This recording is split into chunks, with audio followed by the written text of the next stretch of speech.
বাংলাদেশে আপনারও জানা আছে, আমারও জানা আছে, আমি তো সারা বাংলাদেশ ঘুরি। মসজিদের ছাদের উপরে বসে গাঁজা বা হিরোইন খায়, মসজিদের ছাদের উপরে বসে জিনা করে, মেহরাবের মিম্বারের আড়ালে বসে জিনা করছে, খবর আমার কানে। আল্লাহ পাক যদি মানুষের মতো এরকম হতো, জায়গায় দুইটার একেবারে কুরবানি দিয়ে ছেড়ে দিত। আল্লাহ কয় সানাস্তাদরিজুহুম মিন হাইসু লা ইয়ালামুন ফামাহিলিল কাফিরিনা আমহিলহুম রুয়াইদা। আমি আপাতত সুযোগ দিয়েছি, দেখি কত উপরে উঠতে পারো। উপরে যত উঠা হবে আষাঢ়ে তত জোর বেশি হবে। এই জন্যই তাৎক্ষণিক দুর্ঘটনা। ঈদগার মধ্যে বসে গাঁজা বা ফেন্সিডিল হিরোইন খায়। বাংলাদেশ, এর নাম বাংলাদেশ। রাস্তা দিয়ে চলতে গেলে কত ঝুঁকি আর রিস্ক। রাতের বেলা একটা সুন্দরী মেয়ে 10 কিলোমিটার হেঁটে যাবে, তার নিরাপত্তা দেওয়ার মতো বাংলাদেশ সরকারের কোনো ব্যবস্থা নাই। কথা বলেন ঠিক কি ঠিক না? ওই ইজ্জত নিয়ে বাড়ি যাইতে পারবে কিনা টেনশন আছে। মেয়েদেরকে ঢাকা বিশ্ববিদ্যালয়ে পড়তে দেন আব্বারা, নিজেরা তো আল্লাহ বিল্লে করেন, কিন্তু মেয়েগুলো কতটুকু নিরাপদ আছে আপনি জানেন না। এর নাম বাংলাদেশ। যদি মহিলাদেরকে মসজিদে যে নামাজ পড়ার অনুমতি দেয়া হইতো, কত যে অ্যাক্সিডেন্টের খবর আসতো। এক তো তাদের এই শ্লীলিত হানির অ্যাক্সিডেন্ট, 2 নম্বরে আর একটা সমস্যা আছে, মহিলাদের সাথে থাকে ছোট মোটো বাচ্চা কাচ্চা, মসজিদে যাইয়া পেশাব পায়খানা করে নষ্ট কষ্ট করে লাগে।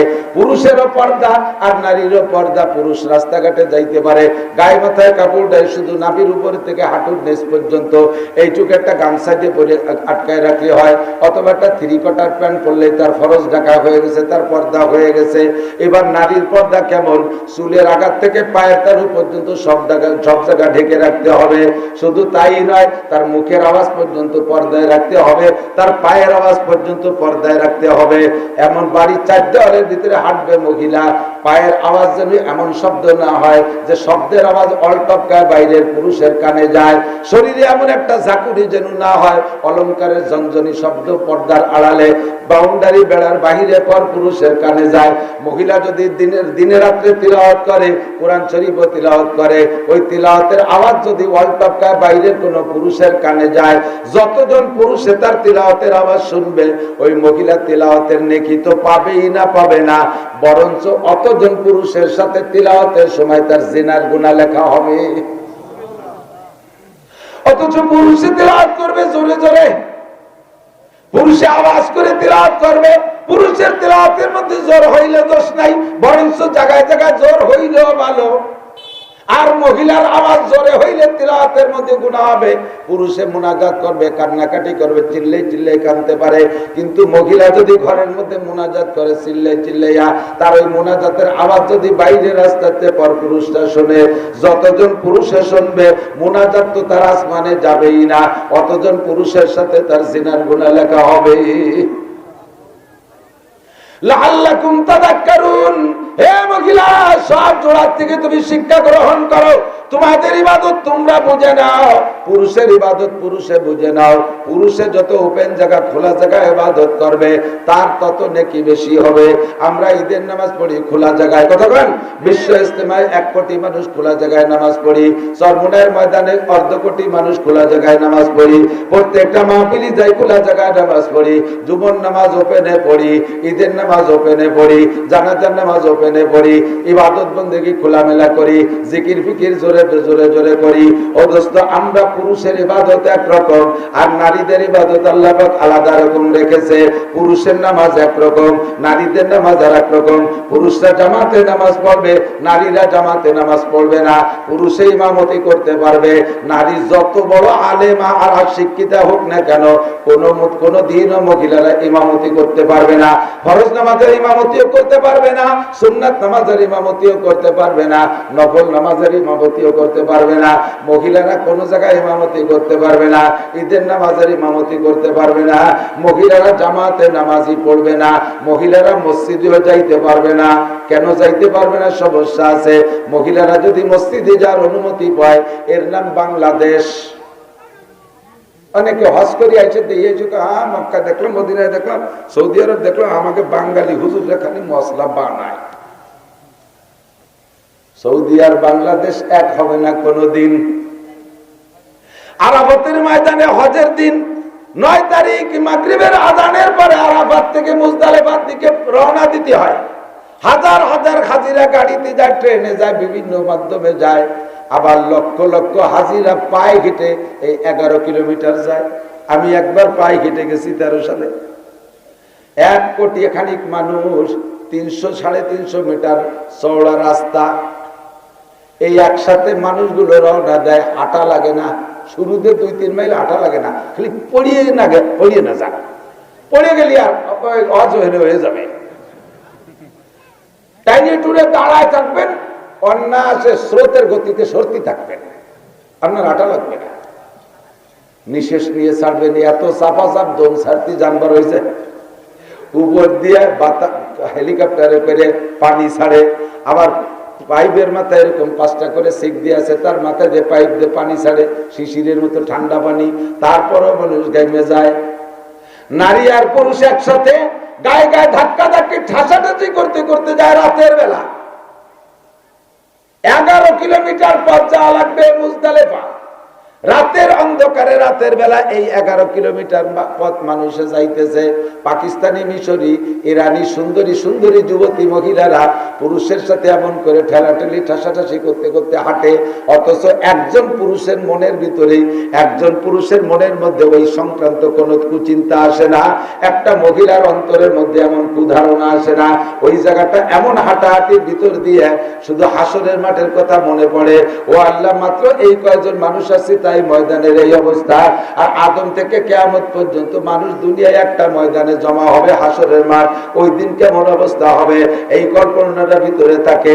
আর জোরে জোরে তালবিয়া পড়তে থাকে, লাব্বাইক আল্লাহুম্মা লাব্বাইক লাব্বাইক লা শারীকা লাক লাব্বাইক ইন্নাল হামদা ওয়ান নি'মাতা লাক ওয়াল মুলক লা শারীকা লাক। এই তালবিয়া পড়তে পড়তে যায়। কতদূর হাঁটতে হাঁটতে মেয়েরা ক্লান্ত হয়ে গেলে পাহাড়ের গায়ে তারা বসে থাকে, শুয়ে থাকে, কিছুক্ষণ রেস্ট নিয়ে আবার যায়। রাতের বেলা দেখা যায় দেশে তো বিদ্যুতের অভাব নাই, সব জায়গায় লাইট আর লাইট। দেখা যায় পাহাড়ের গায়ের নিচে উপর পর্যন্ত মেয়েরা মৌমাছির মতো পড়ে রয়েছে, পাশে ছেলেরাও শুয়ে রয়েছে। আল্লাহর কসম, সেই থেকে নিয়ে যেদিন থেকে দুনিয়ায় হজের কার্যক্রম শুরু হয়েছে আজকে পর্যন্ত একটা দুর্ঘটনা, অ্যাক্সিডেন্টের খবর শোনা যায় নাই। এবারে কথা কয় কারা? বাড়ির জরুরি কথা হলে মাইকে কেউ সবাই শুনি, আর না হলে কইও না। আল্লাহু আকবার। আমার দিক থাকেন। আর বাংলাদেশে আপনারও জানা আছে, আমারও জানা আছে, আমি তো সারা বাংলাদেশ ঘুরি। মসজিদের ছাদের উপরে বসে গাঁজা বা হিরোইন খায়, মসজিদের ছাদের উপরে বসে জিনা করে, মেহরাবের মিম্বারের আড়ালে বসে জিনা করছে, খবর আমার কানে। আল্লাহ পাক যদি মানুষের মতো এরকম হতো, জায়গায় দুইটার একেবারে কুরবানি দিয়ে ছেড়ে দিত। আল্লাহ কায় সানাস্তাদরিজুহুম মিন হাইসু লা ইয়ালামুন ফামাহিলিল কাফিরিনা আমহিলকুম রুয়াইদা। আমি আপাতত সুযোগ দিয়েছি, দেখি কত উপরে উঠতে পারো। উপরে যত উঠা হবে আষাঢ়ে তত জোর বেশি হবে। এই জন্যই তাৎক্ষণিক দুর্ঘটনা। ঈদগার মধ্যে বসে গাঁজা বা ফেন্সিডিল হিরোইন খায়। বাংলাদেশ, এর নাম বাংলাদেশ। রাস্তা দিয়ে চলতে গেলে কত ঝুঁকি আর রিস্ক। রাতের বেলা একটা সুন্দরী মেয়ে 10 কিলোমিটার হেঁটে যাবে, তার নিরাপত্তা দেওয়ার মতো বাংলাদেশ সরকারের কোনো ব্যবস্থা নাই। কথা বলেন ঠিক কি না? ওই ইজ্জত নিয়ে বাড়ি যাইতে পারবে কিনা টেনশন আছে। মেয়েদেরকে ঢাকা বিশ্ববিদ্যালয়ে পড়তে দেন আব্বারা, নিজেরা তো আল্লাহ বিল্লে করেন, কিন্তু মেয়েগুলো কতটুকু নিরাপদ আছে আপনি জানেন না। এর নাম বাংলাদেশ। যদি মহিলাদেরকে মসজিদে যে নামাজ পড়ার অনুমতি দেয়া হইতো, কত যে অ্যাক্সিডেন্টের খবর আসতো। এক তো তাদের এই শ্লীলিত হানির অ্যাক্সিডেন্ট, 2 নম্বরে আর একটা সমস্যা আছে, মহিলাদের সাথে থাকে ছোট মোটো বাচ্চা কাচ্চা, মসজিদে যাইয়া পেশাব পায়খানা করে নষ্ট কষ্ট করে। হজে যারা গেছেন তারা থাকলে সাক্ষী দেন, বিশেষ করে মদিনায় দেখবেন, মদিনায় মসজিদে নববীতে এই পেশাব করিয়ে পায়খানা করিয়ে পোলাপান নষ্ট করে ফেলেছে। আর তাই বারবার ঝাড়ুদাররা, খাদেমরা পরিষ্কার করতেছে, বলার তো কায়দা নেই। বিদেশ থেকে পোলাপান নিয়ে গেছে, একটুকে এমা টেমা ডিম আন্ডা বাচ্চা সব ফুটে নেই, তাই নিয়ে গেছে হজ করাতে, জন্ম হাজি এগুলো করাতে গেছে, মসজিদ নষ্ট করে ফেলায়। হাদিসে আসছে আল্লাহ নবী বলেন, বাচ্চাদের মসজিদে নেওয়া আর নামাজ পড়ানোর বয়স হুজুর সীমা রাখা দিয়ে দিয়েছে। একটু এসে গেল বলে যাই, খেয়াল করেন। মুরুসিবিয়ানাকুম বিসসালাতি ওয়া গুমামনাউ সাবসিনিন। নবী পাক বলেন, তোমাদের বাচ্চাদের বয়স যখন হবে 7, একটু কোন কয়, তখন তাদের নামাজের অর্ডার করবা, তার আগে করবা না। আল্লাহদের ঠেলায় একটু টুকটা 2 বছর 3 বছর 4 বছর 5 বছর যেটা মসজিদে কিছু আদব লেহাজ বোঝে না, তাই নিয়ে যায় মসজিদে, নিয়ে বড় 2জন মুসল্লির মাঝখানে একটা গ্যাটিস ঢুয়ে দিছে। এই গ্যাটিস যাওয়া তো মসজিদের কিছু বোঝে না, নামাজের শুরু থেকে শেষ পর্যন্ত সব মুসল্লিদের ক্ষতি করে। এই ব্যাসপুর আছে না, ব্যাসপুর, ওই যে আমাকে ব্যাসপুর মসজিদই ইস্টার্ন মসজিদ নামাজ পড়তে গেছে, দেখি যে একটু একটা বছর চারিক বয়স হবে, দাদাই নিয়ে গেছে এই পুতারে, পাশে নিয়ে দাঁড়াইছে। ও নামাজের ভিতরে দাদা জন রুকুতি গেছে, ওর পকেটে চকলেট একটা খুলে কয় দাদা খা। এই যদি কয় ফাঁসের জন্য নামাজ হয়, কেন আইসে দেবে না? সে তো বড় খেন্টি কুমটিতে রয়েছে, আসে নাই, দাদার কাছে চকলেট খা। দাদা যখন খাই নেই, খাতি হবে তোর, খাতি হবে, ওই রুকুর মধ্যে খাতি যাবে, খাই নেই, পরে লুঙ্গি ধরে ঝুলিয়ে পড়ছে, দাদার লুঙ্গি সাদা গেছে খুলিয়ে। কি আখের নামাজ হয়, হাসা হাসি এলে সবগুলি নামাজ শেষ। আগুন ধরে গেছে আমার 3-4 জন পরে এই ঘটনা। পরে বললাম, মিয়া বুড়ো এক সোবাত আছে, কোরআন হাদিস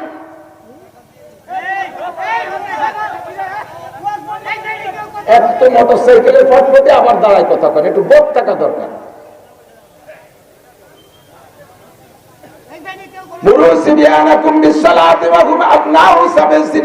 এক মসজিদে নামাজ পড়তে গেছি, ইমাম সাহেব টুকারটা নিয়ে গেছে আল্লাহদের কড়ি, এই আল্লাহদের কড়ি নিয়ে মেম্বারের পর বসাইতে উনি নামাজে দাঁড়াইছে।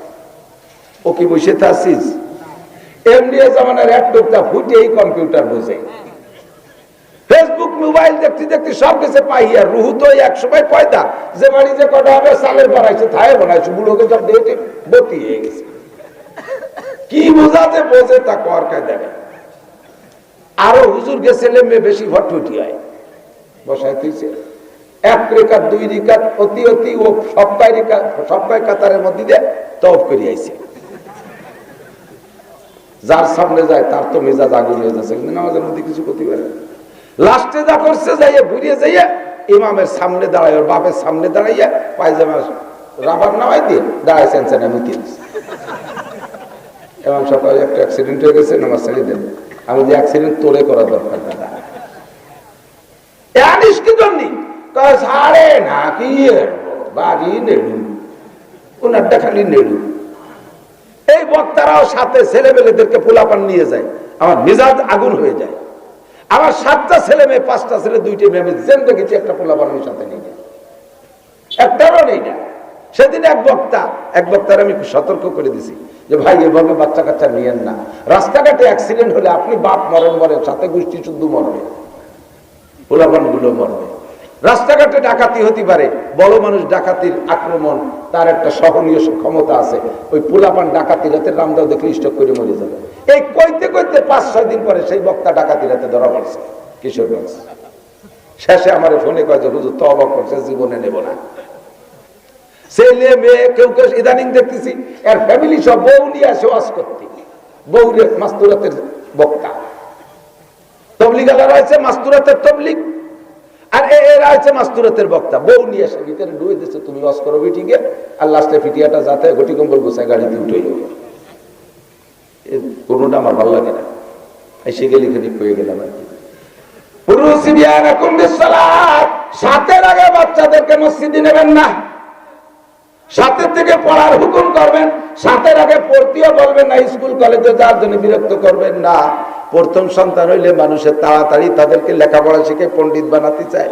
দিদি একটুকটা কেজি কিন্ডারগার্টেন আছে না, কেজি তো কেজি সাইজই দেয়।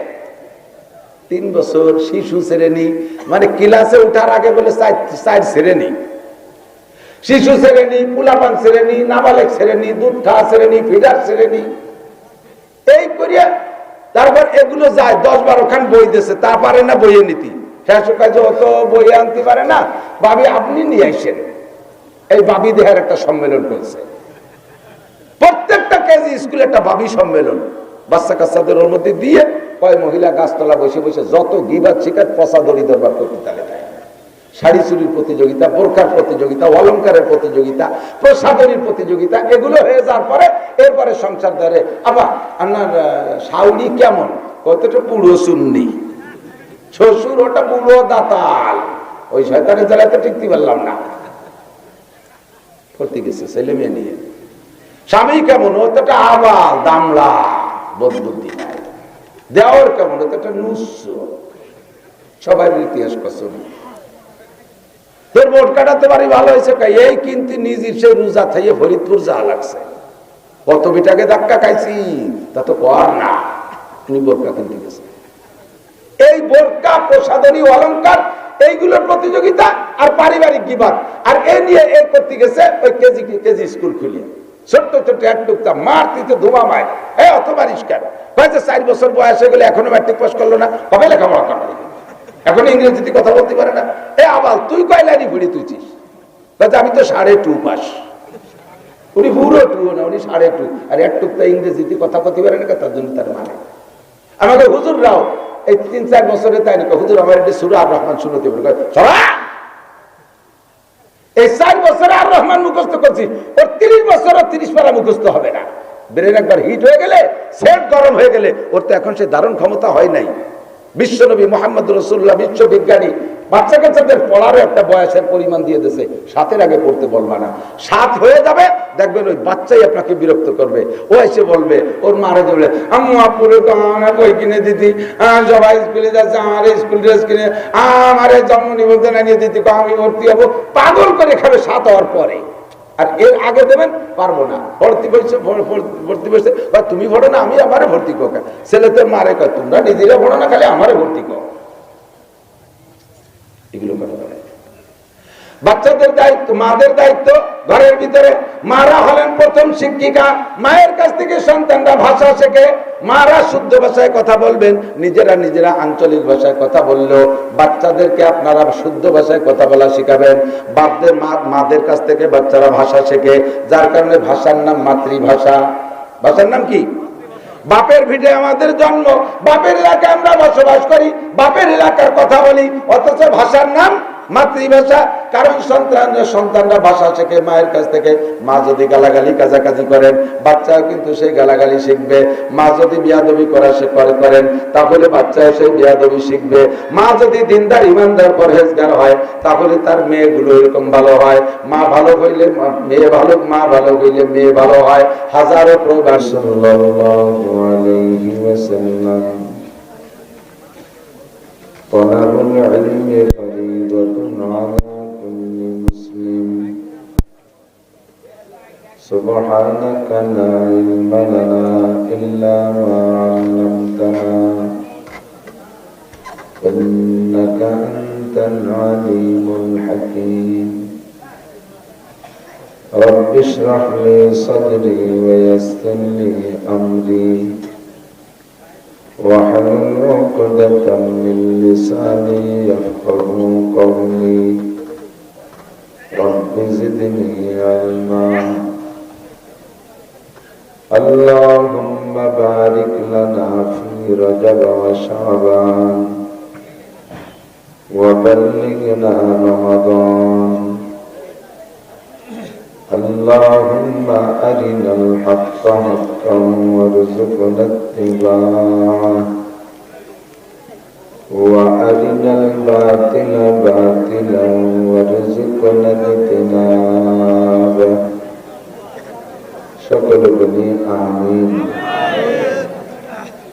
একটু দরুদ শরীফ পড়ে নিয়ে কিছুক্ষণ পরে দোয়া হবে। আল্লাহুম্মা সাল্লি আলা محمد وعلى آل محمد كما صليت على إبراهيم وعلى آل إبراهيم إنك حميد مجيد اللهم بارك على محمد وعلى آل محمد كما باركت على إبراهيم وعلى آل إبراهيم إنك حميد مجيد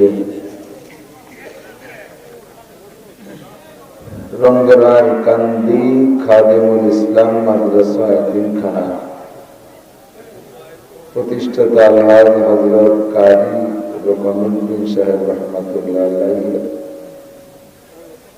প্রতিষ্ঠিত মাদ্রাসার 57তম বার্ষিক আজ মাহফিল।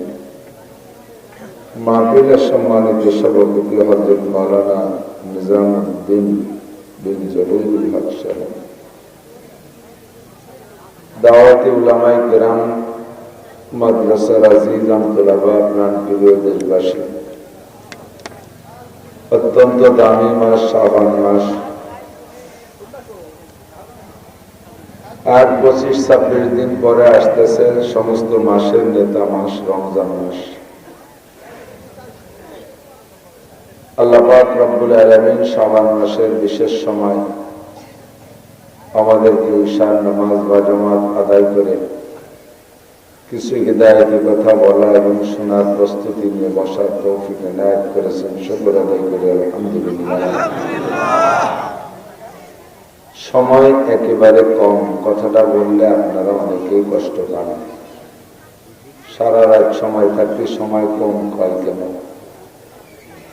মাহফিলের প্রোগ্রামগুলো আমি দেখি রমজান মাসে, আগামী মৌসুমের সব দাওয়াতগুলো রমজানের লেখা। এমরা যে সময় যোগাযোগ করেছে সে সময় ডায়েরি ফুল ফিল আপ হয়ে গেছে। এরপরে পিড়ে পিড়িতে একটু সময় দিচ্ছি বাদ মাগরিব ঈশা পর্যন্ত 1.5 ঘন্টা। আমি মাগরিবের 40 মিনিট আগে চলে আসছি, আলহামদুলিল্লাহ। আমি পিছিয়ে পড়িনি, কিন্তু কর্তৃপক্ষের সেটিং যেভাবে হয়েছে সেভাবে কথা হয়েছিল ঈশার নামাজ 8:30টায় হবে। মৌলানা শফিক সাহেবের বয়ানের পরেই 100 ঘন্টা 1.5 ঘন্টা যা থেকে আমি কথা বলবো, কিন্তু মাঝে ঈশার নামাজ সকলে হয়তো মত দিয়েছেন, পড়ে নিছি। আল্লাহর বড় হুকুম আদায় হয়ে গেছে, এ ব্যাপারে কোনো দ্বিমত নেই। কিন্তু আমার শেষ মাহফিলে টাইম মতো পৌঁছানোর জন্য আমি প্রস্তুতি নিয়ে থাকি, আমি ওয়াদা ঠিক রাখার চেষ্টা করি। কাজেই সেই দৃষ্টিতে সময় কম, অল্প একটু সময়ের ভিতরে 2-4টে কথা মনে রাখবেন। সারা রাত কাজ করলেও করতে পারবো, কিন্তু সব কথা মনে রাখা কঠিন। অল্প কিছু কথা যদি মনে রাখতে পারেন তাহলে আজকে 2টা, কালকে 2টা, এভাবে প্রতিদিনই কম বেশ মাহফিল আছে, শুনে শুনে জিন্দেগি গড়তে পারলেই যাবে। যুবকরা তোমরা পাশে এভাবে জোরে জোরে শব্দ দিও না, শোনা, জোরে চিল্লাইও না। জোরে চিল্লালেই বদনাম কবানি যে তোমার মা ভালো না। ভালো মার সন্তান ভদ্র হয়, কাজে তোমার মারে গালি শুনেও না। তো অল্প একটু সময়ের ভিতরে কথা। আল্লাহ পাক রব্বুল আলামিন বলেন, কুল্লা শাইইন খালাকনা যাওজাইন, একটা উদ্দেশ্য সামনে নিয়ে আয়াতটা পড়েছি। আল্লাহ পাকের কুদরতি কারিশমা, যা যেমন সৃষ্টি করা দরকার তাকে তেমনই সৃষ্টি করেছে। প্রাণী জগতে কত প্রাণী, সব প্রাণীর বডি কোয়ালিটি একরকম না। হিংস্র প্রাণী বাঘ ও হিংস্র প্রাণী সিংহ, দুইজনের চেহারার আকৃতি ভিন্ন। আরো অনেক হিংস্র প্রাণী আছে। চতুষ্পদ জন্তু কত, এক একটার এক এক মান, এক এক শান, এক এক চেহারা, এক এক সুরা। মহিষ একরকম, গরু আর একরকম, হাতি আর একরকম, ঘোড়া আর একরকম, ছাগল আর একরকম, গাধা আর একরকম, কুত্তা একরকম, সেগাল আর একরকম, ছাগলটা আর একরকম। কত চেহারায় আল্লাহ তাআলা সৃষ্টি করেছেন। কুল্লা শাইইন খালাকনা যাওজাইন। আল্লাহ পাক রব্বুল আলামিন বলেন, আমি সবকিছুর মধ্যে একটা জিনিস আমি খুব লক্ষ্য রেখে সৃষ্টি করেছি, সেটা হলো প্রত্যেক সৃষ্টিকে আমি 2 ভাগ করে জোড়া জোড়া করে বানাইছি।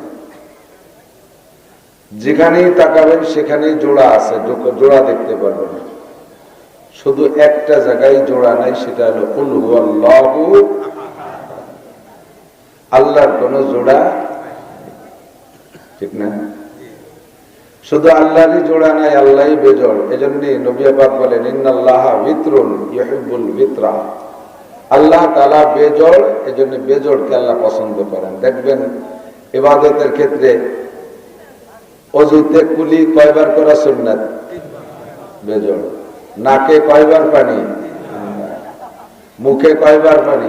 3বার। হাত ধুইতে হয় 3বার, পা ধুইতে হয় 3বার, ঠিক না? ঢিলা কুলুক তিনটে নামাজের মধ্যে তাসবিহ সুবহানাল্লাহিল আযীম বেজোড় 3 5 7, ঠিক না? বেতেরকে বেজোড়কে আল্লাহ তাআলা পছন্দ করেন, যেহেতু নিজে বেজোড় আল্লাহর সাথে সাদৃশ্য রেখেছেন। আবার অনেক জায়গায় আল্লাহ তাআলা জোড়ও ঠিক রাখছেন, অনেক জায়গায় জোড়ও ঠিক রাখছেন। তো আল্লাহ পাক বলেন সৃষ্টি কায়নাতের ভিতরে আমি জোড়া জোড়া করে বানাইছি, যেদিকে তাকাবা জোড়া পাবা। আসমান আছে তো তার জোড়ায় জমিন, সূর্য আছে তো জোড়ায় চন্দ্র, গ্রহ আছে জোড়ায় নক্ষত্র, আলো আছে জোড়ায় আধার আছে, ভালো আছে জোড়ায় মন্দ আছে, উপর আছে জোড়ায় নিচে আছে, সামনে আছে জোড়া পিছে আছে, ডাইনের জোড়া বামে আছে, আছে না? এসব জায়গা দেখতে প্রাণী জগতে খুঁজে দেখেন, সব জায়গায় আপনি জোড়া পাবেন, নারী আর পুরুষ। আল্লাহ গাছের মধ্যে গেলেও পাওয়া যায়, একটা তাল গাছে তাল হয় আর একটা গাছে জট হয়, ঠিক না? আমাকে গোপালগঞ্জে বাংলাতে মায়া মদ্দা এরকমই তো কয়, মায়া গাছ মদ্দা গাছ। খেজুর গাছে কিছু খেজুর গাছে খেজুর হয়, কিছু খেজুর গাছে খেজুর হয় না, খালি সুমরে, ওটা মদ্দা গাছ। গাব গাছে দেখবেন কিছু গাব গাছে দৈরেই গাব হয়, আর কিছু গাছে গাব হয় না, খালি ফুল হয় গুটি গুটি। লাউ গাছে কিছু লাউ লাউ নিয়ে বের হয় ফুল, আবার কিছু লাউ কিছু ফুল শুধু ফুল হয়, ওটা কি হয় না, লাউ। যেদিকে তাকাবেন সেদিকেই জোড়া পাবেন। আল্লাহ পাক যেহেতু বলেছেন কোরআনে কারিমে, আর কোরআনের কথা সম্পূর্ণ সত্য, কোনো মিথ্যা নেই। যুবকরা তোমরা দাঁড়িয়ে আসো সেনাবাহিনীর মতো, অন্য কোনো নিয়ত আছে নাকি? মারামারি হবে নাকি? করলিও কাল সকালে করে আমি একটু বসো, শোনা বসো, সবাই বসো, তোমাদের জন্য প্রাণ খুলে দোয়া করবো। যারা লেখাপড়া করো বড় শিক্ষিত হবা, যারা লেখাপড়া না করো কামাই রোজগার করো, কামাইতে আল্লাহ বরকত দেবে, কমপক্ষে বিয়ে শাদী বাকি থাকলে ভালো বিয়ে করতে পারবে, দোয়া দেবো। বসো বসো, একটা ভালো দোয়া মনে পড়ছে করে দেবা না, বসো। আর যদি না বসে কথা না শোনো তাহলে এমন বউ পাবা, বউর বাড়িতে পাবে বেটা বাড়ি টিকতে পারে, আর ভাঙ্গা দোয়া দেবো। তো কুল্লা শাইইন খালাকনা যাওজাইন, সব জায়গা জোড়া আছে। এরকম জোড়া বানাইলেন কেন? তাও আল্লাহ বলেন যে জোড়া বানাইছে এজন্য লাআল্লাকুম তাযাক্কারুন, যাতে তোমরা ওখান থেকে উপদেশ গ্রহণ করতে পারো। জোড়ার থেকে কি গ্রহণ করব? উপদেশ। কথাকে বোঝা যায়? সাউন্ড একটু কমাই দাও, বেশি হয়ে গেছে। লাআল্লাকুম তাযাক্কারুন, যাতে তোমরা জোড়া থেকে উপদেশ গ্রহণ করতে পারো। কি উপদেশ গ্রহণ করব? দেখেন যেদিকে তাকাবেন সেখানে উপদেশ পাবেন। যত জোড়া বানাইছে সব জোড়ার দুইটা দিকে দুই রকম ডিউটি। সূর্য বানাইছে জোড়ায়, চাঁদ বানাইছে। সূর্য আলো দেয় দিনে না রাত্রে? কথা কেন বোঝে না? সূর্য রাত্রে না দিনে? চাঁদে আলো দেয় দিনে না রাত্রে? প্রত্যেকের ডিউটি আলাদা, যার যার টাইমে সে ডিউটি করে। সূর্য 450 কোটি বছর সূর্য আকাশে ডিউটি করতেছে দিনের বেলা। কোনদিনও সূর্য কইল না যে আমি এখন রাত্রে উঠবো। এই নিয়ে সে মিটিং মিছিল ধর্মঘট কিচ্ছু করে নাই, সংসদ ভবন অবরোধ করে নাই। আবার চাঁদও জীবন ভরে রাত্রে ওঠে। চেহারার দিক দিয়ে চাঁদের চেহারা তো কি বলা হয়, দৃষ্টান্তমূলক। কে চেহারাকে যদি প্রশংসা করতে কি দিয়ে কয়? চাঁদের মতো চেহারা। এত সুন্দর সুদর্শন একটা চাঁদ জীবন ভরে রাত্রে ওঠে, কেউ দেখে কেউ দেখে না, অধিকাংশ মানুষ ঘুমাই থাকে। এই বলে চাঁদের মন খারাপ, সেও কোনোদিন কলো না যে আল্লাহ আমার এত চেহারা, এই নিয়ে রাতভর ঘুরে বেড়া, কেউ একটু মুখ তুলে দেয় না, চোখ উঠে দেয় না, আমি আর নেতে দিনই উঠবো, এ বলে সে আন্দোলন করে না। ষাঁড়ের দায়িত্ব দিচ্ছে যে তুমি এই ডিউটি পালন করবা। ষাঁড়ের একটা ডিউটি আছে না, সে জীবন ভরে তাই পালন করে। গাভীর ডিউটি তুমি গর্ভধারণ করবা, বাচ্চা দিবা, দুধ দিবা, সে তাই পালন করে। কোনোদিন গাইরা কলো না যে ষাঁড়ে যাওয়ারে আমরা তাই উঠবো। মোরগের ডিউটি আলাদা, মুরগির ডিউটি আলাদা। মুরগিতে 40টা ডিম পারবে, 20টা খেয়ে ফেলবেন, আর 20টা দিয়ে তারা এতে কাপে বসায় দেবেন। 21-22 দিন পরে 21টা 15-16টা হিদায়তের বাচ্চা নিয়ে বেরোয় যাবে। মুরগিতে কইল না যে এখন থেকে মোরগে যারা আমরা তাই হবো, মোরগরা সব এখন ডিমটা তাও দেবে। কইছে নি কেন? যারে যেখানে ডিউটি দিচ্ছে সে সেই জায়গায় ডিউটি পালন করে, ঠিক না? আর সকলের উপর দিয়ে আল্লাহ তাআলা কর্তৃত্ব দিয়েছে মানুষকে। বিশেষ করে আমাদের হাতের নাগালে যা আছে, গরুটা আমি পালি, মুরগিটা আমি পালি, মোরগটা আমি পুষি, ছাগলটা আমি পুষি, কুত্তাটা আমি পুষি, ওরে আমি খাওয়াই, আমি কিছু খেদমত করি, কাজে ওর উপরে হস্তক্ষেপ করার ক্ষমতাও আল্লাহ আমাকে দিয়ে দিয়েছে। আপনি যে বলদ গরু দিয়ে হাল চাষ করেন, এখন তো হাল চাষ বলদ গরু তিনা মেশিনই হয়ে গেছে। যে সময় হাল চাষ করতেন কিছু কিছু গরুর নাম ছিল বদনাম, জুমাইল গাড়ে দিলি শুয়ে পড়তো, মনে আছে নি মুরব্বীরা? ওর নাম গড়িয়ে গরু। ওর নাম কি? গড়িয়ে গরু। তো রাতভর তারা জম্মের খান খাইছেন, সকালবেলা 2 বালতি কুড়ু পানি সুলা ভুসি দিয়ে খাওয়াইয়ে নিয়ে আলে জড়িয়ে দিয়েছেন, উনি টানটা শুয়ে পড়ছে, চসবে না, বুঝতে পারবেন? এইরকম যদি এই গড়িয়ে গরুরে জম্মের খান খাওয়ানোর পরে সে যদি আলে যাইয়ে শুয়ে পড়ে, তাহলে তার সম্পর্কে আপনি একটা সিদ্ধান্ত নেবেন না? কি সিদ্ধান্ত? ভাই জবই দিয়ে খাবেন কোরবানির সময়, নয় আটে নিয়ে বেশি ফেলে দেবেন। তোরে আর ভুসি খাওয়াচ্ছি না, শয়তান।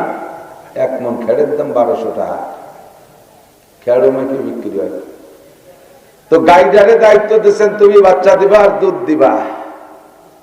সে যদি বাচ্চাও না দেয়, দুধও না দেয়, তার ব্যাপারে আপনি সিদ্ধান্ত নেবেন। তারে আর কলই খাওয়াবেন না, ভুসি খাওয়াবেন না, ভালো খানা খাওয়াবেন না। হয়তো কুরবানির হাটে বেচবো, নাহলে এবারে কুরবানিতে জবাই দিয়ে খাবো। এই কর্তৃত্ব আপনার আছে না নাই? আছে। মোরগের দায়িত্ব দিচ্ছেন যে বাড়ি 20-22টা মুরগি আছে, সামনে আমাদের ডিমগুলো ফুটাইতে হবে, তুমি ডিউটি করবা। সে মোরগ খালি আজানি দেয়, কোনো রাখবেন, ওটা জবাই দিয়ে খেয়ে বেলা দেবেন। মুরগির দায়িত্ব দিচ্ছেন, সে মুরগি ফ্যামিলি প্ল্যানিং এর সাথে যোগাযোগ করে ডিম ডাম পারে না, বাদ কন্ট্রোল করছে। কি এটা ঝামেলা? এই মুরগিরা আর পালবেন, খুদকুড়ো খাওয়াবেন, ওর ব্যাপারে আপনি সিদ্ধান্ত নেবেন, ঠিক না? আল্লাহ পাক কইলা আল্লাকুম তাযাক্কারুন, ওখান থেকে উপদেশ নিয়ে আসো, ওখান থেকে উপদেশ নিয়ে আসো। কুল্লা শাইইন খালাকনা যাওজাইন, কুল্লা শাইইন খালাকনা যাওজাইন, সব জায়গা জোড়া বানাইছি লাআল্লাকুম তাযাক্কারুন, যাতে তোমরা সেখান থেকে উপদেশ গ্রহণ করতে পারো। কি উপদেশ? কয় ওয়াখালাকনাকুম আজওয়াজা, সবাইরে যেমন জোড়া বানাইছি তোমাদেরকে জোড়া বানাইছি। সবার যার যার আলাদা আলাদা ডিউটি আছে, তোমাদেরও নারী পুরুষের ডিউটি আলাদা। সবাই মিলে এক ডিউটি করলে হবে না, সবাই মিলে এক কাতারে দাঁড়াইলে হবে না, সবাই সমান অধিকার চাইলে হবে না। যার যার জায়গায় সেই সেই থাকো। পুরুষের ডিউটি বাইরে, নারীদের ডিউটি ঘরে। পুরুষদেরকে আল্লাহ পাক বলেন আর রিজালু কাওয়ামুনা আলান নিসা, পুরুষদেরকে বডিগতভাবে শক্তিশালী বানাইছি। এদের হার্ট ভালো, এদের লাংস ভালো, এদের শক্তি ভালো, এদের বাহু শক্তিশালী, এরা বডিতে জোয়ান হয় বেশি। বাহিরের যত কাজ আছে পুরুষরা করবে। এরা বাইরে গেলে কোনো ঝুঁকি নাই, কোনো রিস্ক নাই, কোনো অ্যাক্সিডেন্টের ভয় নাই। ট্রাক চালাবে পুরুষ, বাস চালাবে পুরুষ, খেতে কাজ করবে পুরুষ, মাঠে কাজ করবে পুরুষ, সাগরে কাজ করবে পুরুষ, জঙ্গল কাটবে পুরুষ। বাহিরে যত কাজ আছে সব পুরুষে করবে। মেম্বার হবে পুরুষ, চেয়ারম্যান হবে পুরুষ, উপজেলায় যাবে পুরুষ, এমপি হবে পুরুষ, মন্ত্রী হবে পুরুষ, প্রাইম মিনিস্টার পুরুষ, প্রেসিডেন্ট হবে পুরুষ, জজ হবে পুরুষ, ডিসি হবে পুরুষ, আরে পুলিশ হবে পুরুষ, আর্মি হবে পুরুষ। সব বাইরের কাজগুলো পুরুষরা করবে। আর আমি ভাগ করে দিচ্ছি নারীদের কাজ কোন জায়গায়। ওয়াকারনা ফি বুয়ুতিকুন্না ওয়ালা তাবাররাজনা তাবাররুজাল জাহিলিয়াতিল উলা। মহিলা তুমি বড় নরম জাতি, তুমি বড় আদরের জাতি, তুমি বড় মায়ার জাতি। তোমাকে নিয়ে ঝুঁকি আছে, তোমাকে নিয়ে রিস্ক আছে। তুমি থাকবা ঘরের ভিতরে, তোমার ডিউটি ঘরের ভিতরে, তুমি ওখানে থাকো। দেখো মুরগি তার দায়িত্ব যথাস্থানে পালন করে, গাভীটা তার দায়িত্ব যথাস্থানে পালন করে। একজনে আরেকজনের জায়গায় যাইতে চায় না। নারীরা থাকবা ঘরের ভিতরে, তোমাদের ডিউটি হলো প্রত্যেক 3 বছর পর পর, 3, 4, 5 বছর পর পর একটা নেক সন্তান দিবা। শামসুল হক ফরিদপুরি দিবা, বাহিদদের আব্দুল আজিজ সাহেব দিবা, আরে আশরাফ আলী আকরাম আলী জন্ম দিবা, আব্দুল গফফার দিবা, শেখ মুজিবুর রহমান দিবা, জিয়াউর রহমান দিবা, এরশাদ সাহেব দিবা। দামি দামি নেক সন্তান তুমি প্রোটেকশন দিবা। তোমার দায়িত্ব এইটা। তোমার গাভীটা যদি বাচ্চা না দেয়, দুধ না দেয়, তুমি যেমন তার বিপক্ষে অ্যাকশনে যাও, ও মহিলা তুমিও যদি তোমার দায়িত্ব পালন না করো, আমি আল্লাহ পাক রব্বুল আলামিন তোমার উপরে কর্তৃত্ব খাটাবো। আমিও তোমার এগেইনস্টে আমি অ্যাকশনে চলে যাব। তোমাকে আমি তোমার সম্মান থেকে নিচে নামাইয়া দেব। তোমার কাজ তুমি করবা। আমি সৃষ্টিগতভাবে একই ম্যাটেরিয়াল দিয়ে নারী আর পুরুষকে সবাইরে বানাইছি। আবু আতিশ কাকবাদু বান্দান বানানো মুর্দা বা হক জিন্দান, পুরুষকে বানাইতে চারটে জিনিস ব্যবহার করেছে, আগুন, পানি, মাটি, বাতাস। নারীদেরকে বানাইতে চারটে জিনিস দিয়ে বানাইছে। কতক্ষণ আল্লাহ পাক রব্বুল আলামিন বলেন, ইয়াহাবু লিমান ইয়াশাউ ইনাসা ওয়া ইয়াহাবু লিমান ইয়াশাউ যুকুর আও ইউযাবিজুহুম যুকরানা ওয়া ইনাসা ওয়া ইয়াজআলু মান ইয়াশাউ আকীমা। আল্লাহ পাক মানুষের পেটে সন্তান দেয় মানুষের মাধ্যমে, কেউরে ছেলে দেয়, কেউরে মেয়ে দেয়, কেউরে ছেলে দেয়, মেয়ে দেয়, যমজ দেয়, আবার কেউরে আল্লাহ নিঃসন্তানী বাজা বানায় রাখে। একই গর্ভে দুইটা বাচ্চা যমজ সন্তান জন্ম নিয়েছে, একটা ছেলে একটা মেয়ে, এরকম হয় না? দুইটা ছেলেও হয়, দুইটা মেয়েও হয়, আবার একটা ছেলে একটা মেয়েও হয়। একই মায়ের গর্ভে দুইটা সন্তান জন্ম নিয়েছে, একই জিনিসের দ্বারা তাদের উভয়ের শরীর তৈরি হয়েছে। জন্মের ভিতরে, সৃষ্টির ভিতরে আল্লাহ পাক দুইজনের মধ্যে চারটে ম্যাটেরিয়াল ব্যবহার করেছেন, আগুন, পানি, মাটি, বাতাস। কিন্তু দেখবেন জন্মের পরে আস্তে আস্তে ধীরে ধীরে বড় হয়, আর দুইজনের মন মেজাজ আলাদা হয়ে যায়, দুইজনের স্টার্টিং দুই দিক চলে যায়। 3, 4, 5 বছর যখন বয়স হয় তখন তারা খেলাধুলা শেখে। ছেলেরা একরকম খেলনা চায়, মেয়েরা আর এক রকম খেলনা চায়। ছেলেরা একরকম পোশাক চায়, মেয়েরা আলাদা রকম পোশাক চায়। ছেলেরা একরকম প্রসাধনী চায়, মেয়েরা আলাদা রকম প্রসাধনী চায়। ছেলেরা বলে আব্বা সাইকেল কিনে দাও, আব্বা ক্রিকেট কিনে দাও, আল্লাহ আব্বা র্যাকেট কিনে দাও, বইটা কিনে দাও, কুটো কিনে দাও, বল কিনে দাও। তাদের স্টার্টিং ডান দিক চলে যায়। মেয়েরা কয় মা হাড়ি পাতিল কিনে দাও, পাটা পুতো কিনে দাও, ছুরি ফিতে কিনে দাও, পুতুল কিনে দাও। ওদের মন বাম দিক চলে যায়। একই জিনিসের দ্বারা দুইজন মানুষকে সৃষ্টি করার পরে খোদার কুদরতি সিস্টেমে দুইজনের মন মাইন্ড দুই দিক চলে যায়। শারীরিক গঠন, মেয়েটার জন্ম হয়েছিল আগে, মাত্র 20 মিনিট আগে মেয়েটা জন্ম নিয়েছে, তাতেই তার বডিটা একটু বড় হয়। পরে যেটা জন্ম নেয় সেটা একটু কেজা হয়।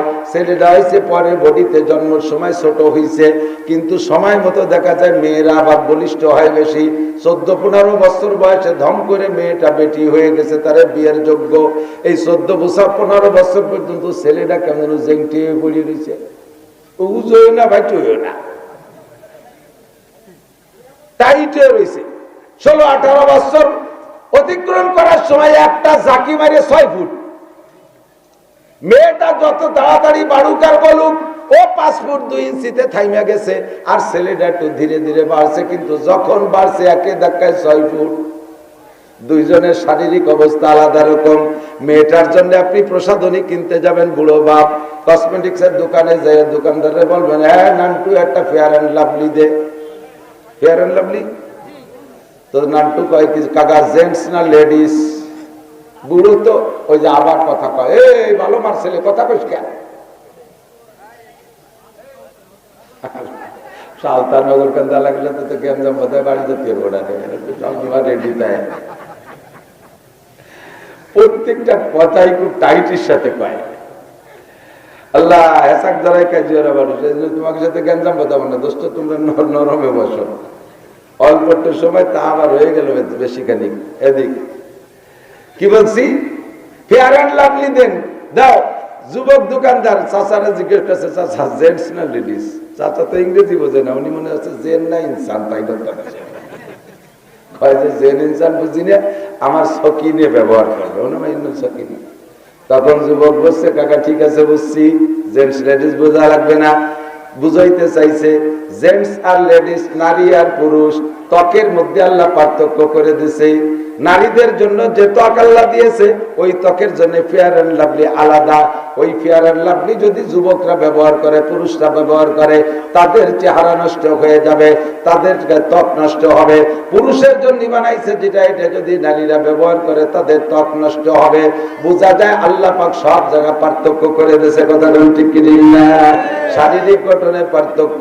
ধীরে ধীরে যখন বড় হয়, ছেলেদের সাবালে ঘর আলামত ভিন্ন কিছু, মোজ গজাবে, দাড়ি গজাবে, গলার এখানে একটা কাঠি হবে, কণ্ঠ মোটা হয়ে যাবে।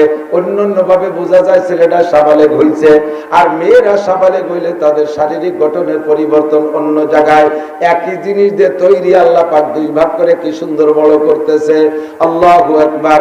দুইজনই সাবালেগ হয়ে গেছে। দেখবেন মেয়েটা আওয়াজ দিলে কেমন আওয়াজ হয়, মেয়েলি একটা কণ্ঠ আছে।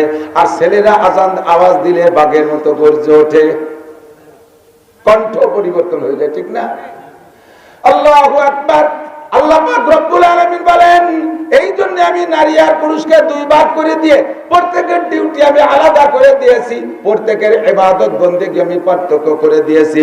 পুরুষের উপরে পর্দা ফরজ, নারীদের উপরে পর্দা ফরজ। কতক্ষণ? পুরুষের উপরে পর্দা ফরজ, নারীদের উপরে পর্দা ফরজ। এই পর্দা, পর্দা শব্দ, পর্দা একই পর্দা, আরবিতে বলে হিজাব, সতর, সতর বা হিজাব বলে, এর নাম হলো পর্দা। আমরা বাংলায় বলি, উর্দুতে বলি পর্দা। কথা কি বোঝা যাচ্ছে? পর্দা শব্দটা পুরুষের জন্য, যা নারীর জন্য পর্দা শব্দ। তবে এই পর্দা কিন্তু উভয়ের একই রকম। বোঝেন নাই কথা? উভয়ের পর্দা কি একই রকম?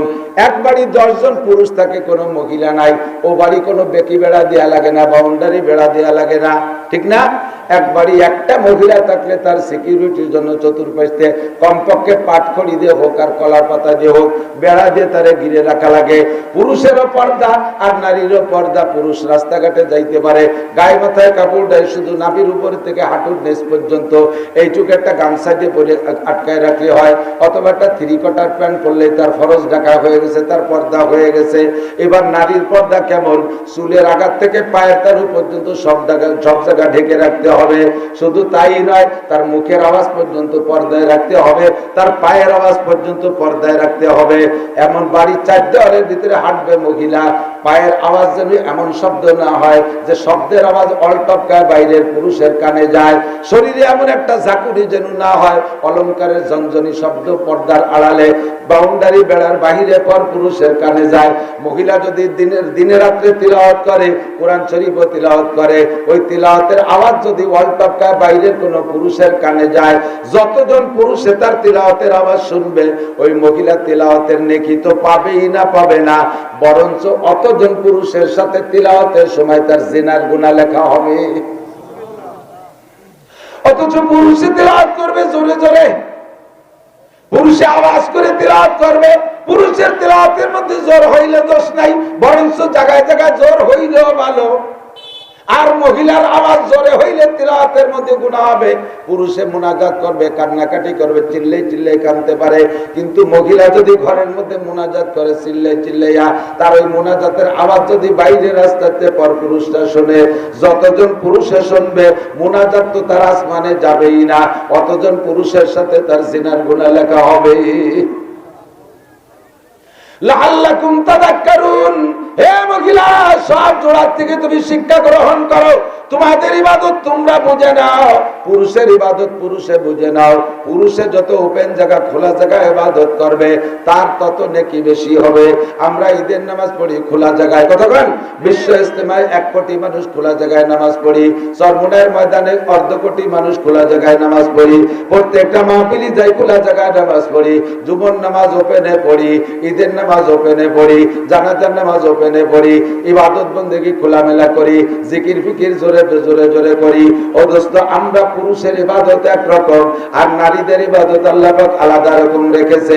পুরুষের নামাজ একরকম, নারীদের নামাজ আর একরকম। পুরুষরা জামাতে নামাজ পড়বে, নারীরা জামাতে নামাজ পড়বে না।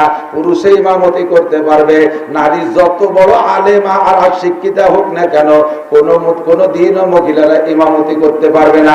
ফরজ নামাজের ইমামতিও করতে পারবে না, সুন্নাত নামাজের ইমামতিও করতে পারবে না, নফল নামাজের ইমামতিও করতে পারবে না। মহিলারা কোন জায়গায় ইমামতি করতে পারবে না, ঈদের নামাজের ইমামতি করতে পারবে না, মহিলারা জামাতে নামাজই পড়বে না, মহিলারা মসজিদেও যাইতে পারবে না। কেন যাইতে পারবে না? সমস্যা আছে। মহিলারা যদি মসজিদে যাওয়ার অনুমতি পায়, এর নাম বাংলাদেশ। অনেকে হজ করে আইছে, হ্যাঁ মক্কা দেখলাম, মদিনায় দেখলাম, সৌদি আরব দেখলাম, আমাকে বাঙালি হুজুর খালি মশলা বানায়। সৌদি আর বাংলাদেশ এক হবে না কোনদিন। আরাফাতের ময়দানে হজের দিন 9 তারিখ মাগরিবের আযানের পরে আরাফাত থেকে মুজদালিফার দিকে রওনা দিতে হয়। হাজার হাজার হাজিরা গাড়িতে যায়, ট্রেনে যায়, বিভিন্ন মাধ্যমে যায়, আবার লক্ষ লক্ষ হাজিরা পায়ে হেঁটে এই 11 কিলোমিটার যায়। আমি একবার পায়ে হেঁটে গেছি 13 সালে।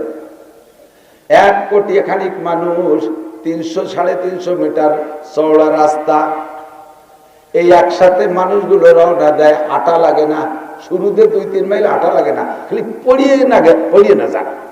পড়ে গেলি আর হয়ে যাবে। টাইনি টুরে দাঁড়ায় থাকবেন, অন্যাসে স্রোতের গতিতে সরতে থাকবেন, আপনার আটা লাগবে না। নিঃশেষ নিয়ে ছাড়বেন, এত চাপা চাপ দম ছাড়তে জানবার হয়েছে।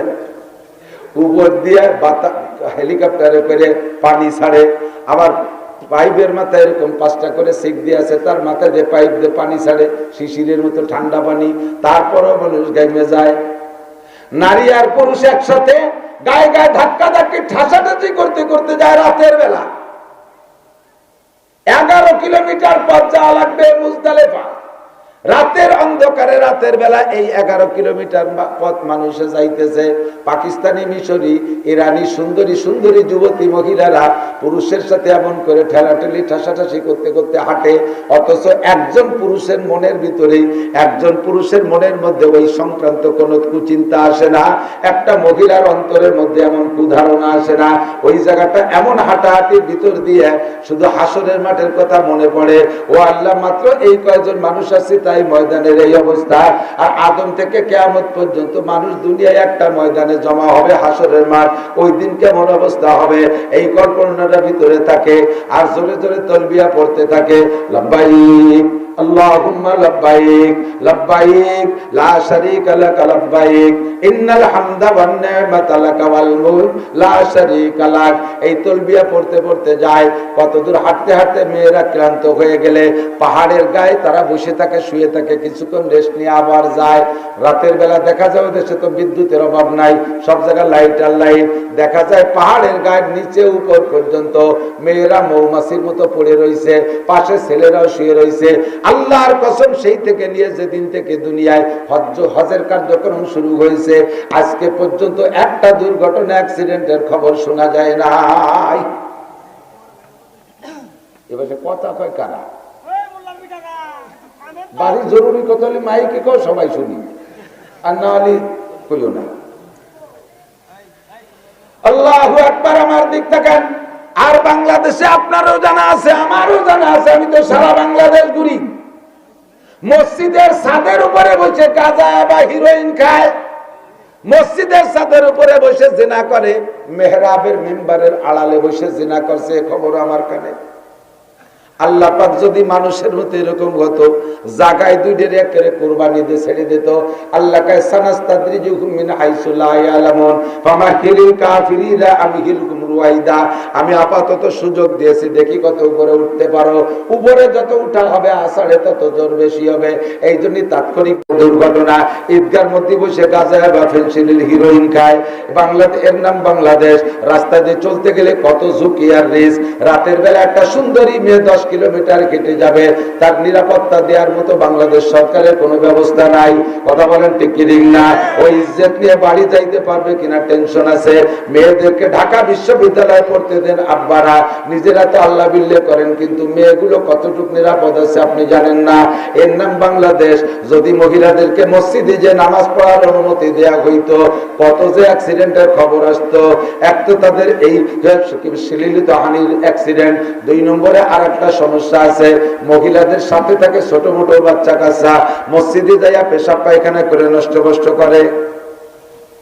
হজে যারা গেছেন তারা থাকলে সাক্ষী দেন, বিশেষ করে মদিনায় দেখবেন, মদিনায় মসজিদে নববীতে এই পেশাব করিয়ে পায়খানা করিয়ে পোলাপান নষ্ট করে ফেলাইছে। আর তাই বারবার ঝাড়ুদাররা, খাদেমরা পরিষ্কার করতেছে, বলার তো কায়দা নেই। বিদেশ থেকে পোলাপান নিয়ে গেছে, একটুকে টেমা ডিম আন্ডা বাচ্চা সব ফুটে নেই, তাই নিয়ে গেছে হজ করা, জন্ম হাজি এগুলো করাতে গেছে, মসজিদ নষ্ট করে ফেলায়। হাদিসে আসছে আল্লাহ নবী বলেন, বাচ্চাদের মসজিদে নেওয়া আর নামাজ পড়ানোর বয়স হুজুর সীমা রাখা দিয়ে দিয়েছে। একটু এসে গেলে বলে যাই, খেয়াল করেন। নবী পাক বলেন, তোমাদের বাচ্চাদের বয়স যখন হবে 7, একটু কোন কয়, তখন তাদের নামাজের অর্ডার করবা, তার আগে করবা না। আল্লাহদের ঠেলায় একটু 2 বছর 3 বছর 4 বছর 5 বছর যেটা মসজিদে কিছু আদব লেহাজ বোঝে না, তাই নিয়ে যায় মসজিদে, নিয়ে বড় 2 জন মুসল্লির মাঝখানে একটা গ্যাটিস ঢুয়ে দিছে। এই গ্যাটিস যাওয়া তো মসজিদের কিছু বোঝে না, নামাজের শুরু থেকে শেষ পর্যন্ত সব মুসল্লিদের ক্ষতি করে। এই ব্যাসপুর আছে না, ব্যাসপুর, ওই যে আমাকে ব্যাসপুর মসজিদে ইস্টার্ন মসজিদ নামাজ পড়তে গেছে, দেখি যে একটু একটা বছর চারিক বয়স হবে, দাদাই নিয়ে গেছে এই পুতারে, পাশে নিয়ে দাঁড়াইছে। ওর নামাজের ভিতরে দাদা যখন রুকুতি গেছে, ওর পকেটে চকলেট একটা খুলে কয় দাদা খা। এই যদি কয় ফাঁসের জন্য নামাজ হয়, কেন আইসে দেবে না? সে তো বড় খেন্টি কুন্টিতে রয়েছে, আসে নাই। দাদার কাছে চকলেট খা। দাদা যখন খাই নেই, জ্ঞান জ্ঞানী খাতি হবে, তোর খাতি হবে, ওই রুকুর মধ্যে খাতি যাবে, খাই নেই, পরে লুঙ্গি ধরে ঝুলে পড়ছে। দাদার লুঙ্গি সাঁতার গেছে খুলিয়ে, কি আখের নামাজ হয়? হাসা হাসি এলে সবগুলি নামাজ শেষ। আগুন ধরে গেছে আমার 3-4 জন পরে এই ঘটনা।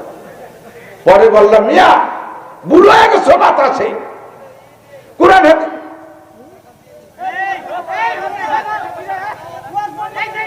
এত মোটর সাইকেলের ফটফটে আবার দাঁড়ায় কথা করে, একটু বোধ থাকা দরকার।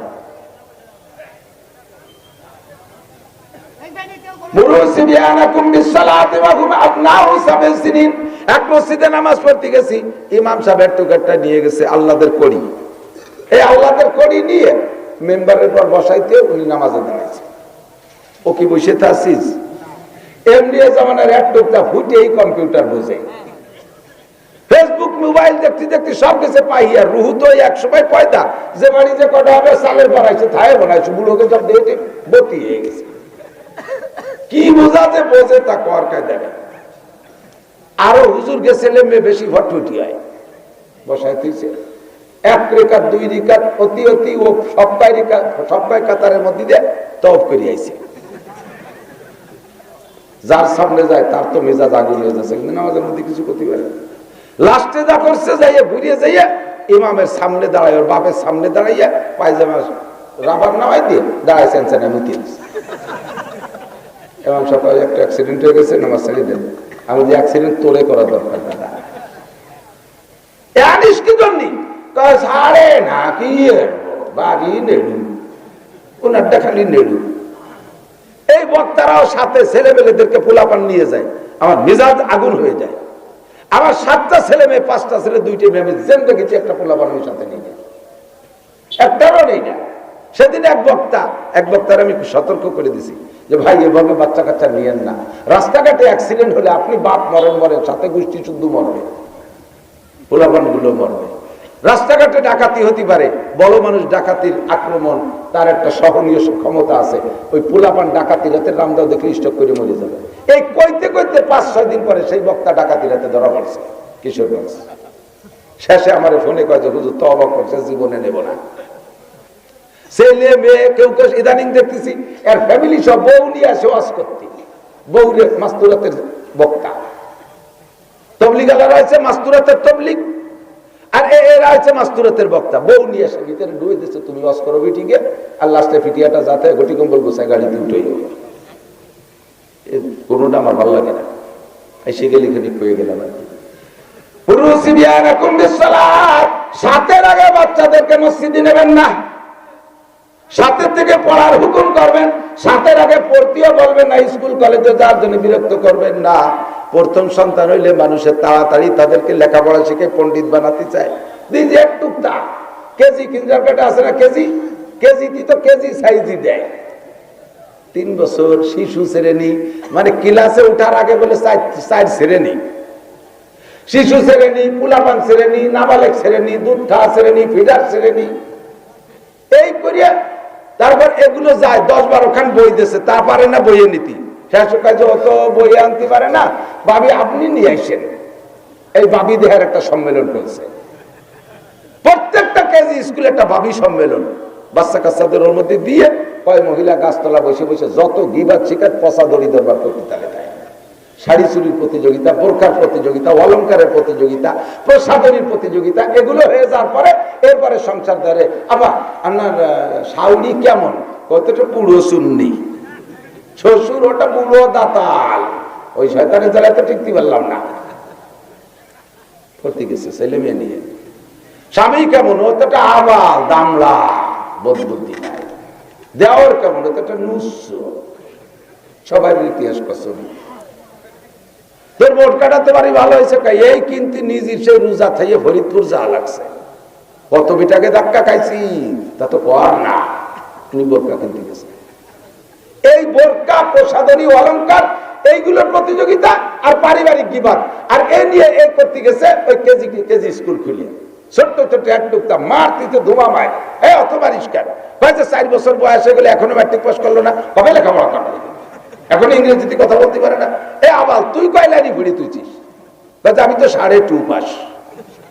উনি পুরো 2 না, উনি 2.5, আর একটুকটা ইংরেজিতে কথা বলতে পারে না, তার জন্য তার মানে। আমাকে হুজুররাও এই 3-4 বছরে তাই না, হুজুর আমার একটি সূরা আর রহমান শুনতে পারে, এই 4 বছরে আর রহমান মুখস্থ করছি, ওর 30 বছরও 30 পারা মুখস্থ হবে না। ব্রেন একবার হিট হয়ে গেলে, সেট গরম হয়ে গেলে, ওর তো এখন সে ধারণ ক্ষমতা হয় নাই। বিশ্বনবী মুহাম্মদ রাসূলুল্লাহ, বিশ্ববিজ্ঞানী, বাচ্চা কাচ্চাদের পড়ারও একটা বয়সের পরিমাণ দিয়ে দিয়েছে, 7-এর আগে পড়তে বলবা না। 7 হয়ে যাবে, দেখবেন ওই বাচ্চাই আপনাকে বিরক্ত করবে। ও এসে বলবে, ওর মারা যাবে, আম্মু আপুরে তো আমার বই কিনে দিতি, সবাই স্কুলে যাচ্ছে, আমার স্কুল ড্রেস কিনে, আমার জন্ম নিবন্ধন আনিয়ে দিতি, আমি ভর্তি হবো। পাগল করে খাবে 7 হওয়ার পরে। আর এর আগে দেবেন পারবো না, ভর্তি বসছে বা তুমি ভরো না, আমি আমারে ভর্তি কর। ছেলে তোর মারে কয়, তোমরা নিজেরা ভরো না, খালি আমারে ভর্তি কর। এগুলো কথা বলে। বাচ্চাদের দায়িত্ব, মাদের দায়িত্ব ঘরের ভিতরে। মারা হলেন প্রথম শিক্ষিকা। মায়ের কাছ থেকে সন্তানরা ভাষা শেখে। মারা শুদ্ধ ভাষায় কথা বলবেন, নিজেরা আঞ্চলিক ভাষায় কথা বললেও বাচ্চাদেরকে আপনারা শুদ্ধ ভাষায় কথা বলা শিখাবেন। মাদের কাছ থেকে বাচ্চারা ভাষা শেখে, যার কারণে ভাষার নাম মাতৃভাষা। ভাষার নাম কি? বাপের ভিটে আমাদের জন্ম, বাপের এলাকায় আমরা বসবাস করি, বাপের এলাকার কথা বলি, অথচ ভাষার নাম মাতৃভাষা। কারণ সন্তানরা ভাষা শেখে মায়ের কাছ থেকে। মা যদি গালাগালি কাজাকাজি করেন, বাচ্চাও কিন্তু সেই গালাগালি শিখবে। মা যদি বিয়াদবি করেন, তাহলে বাচ্চাও সেই বিয়াদবি শিখবে। মা যদি দিনদার, ইমানদার, পরহেজগার হয়, তাহলে তার মেয়েগুলো এরকম ভালো হয়। মা ভালো হইলে মেয়ে ভালো, মা ভালো হইলে মেয়ে ভালো হয়। হাজারো প্রমাণ। নবী পাক সাল্লাল্লাহু আলাইহি সাল্লাম গারে হেরা, জাবালে নূর, হাদিস সাহেব যারা গিয়েছেন, যেই পাহাড়ে ওহী নাযিল হয়েছিল প্রথম রাত্রে লাইলাতুল কদর, ওই পাহাড়ের নাম জাবালে নূর। যেই গর্তের ভিতরে হুজুর বসা ছিলেন, গুহার ভিতরে, তার নাম গারে হেরা। আল্লাহ পাক যার তৌফিক দিয়েছেন, ওর মধ্যে ঢুকে ইশরাকের নামাজ পড়ছি। যদি তৌফিক হয় কোনোদিন যাইয়েন, যুবক যারা আছে তোমরা এখন থেকে প্রতিজ্ঞা করো, বুড়ো হয়ে গেলি ওয়ান উঠতে আর বাড়া, নিচে যাইয়ে উপর দিকে সময় মতো আসতে পারলাম না, উঠতে পারলাম না, লম্বাটা হাই সাইডে, নিচে হাওয়াতে হাওয়াতে চলে আসবা। শক্তি থাকতে একবার যাবা গারে হেরায়, হেরা গুহার ভিতরে যখন ঢুকবা, যদি আল্লাহ তৌফিক দেয়, তুমি ওর মধ্যে ঢুকা 2 রাকাত নামাজ পড়ে হাত তুলবা, দেখবা তোমার মনের মধ্যে এমন একটা ভাব আসবে, মনে হয় যেন জিবরাইল তোমার সাথে দেখা করবে। ওই জায়গায় জিবরাইল হুজুরের সাথে দেখা করেছিলেন, তোমারও মনে হবে যেন জিবরাইল আমার সাথে দেখা করবে। আল্লাহু আকবার। এই গারে হেরায় নবী পাক 40 দিন ছিলেন। কয়দিন? 40 দিন। রমজানের আগে থেকে শুরু করছে, আল্লাহকে তালাশ করতে গেছে গারে হেরায়। 40 দিন ওখানে বসে দেখা করেছেন।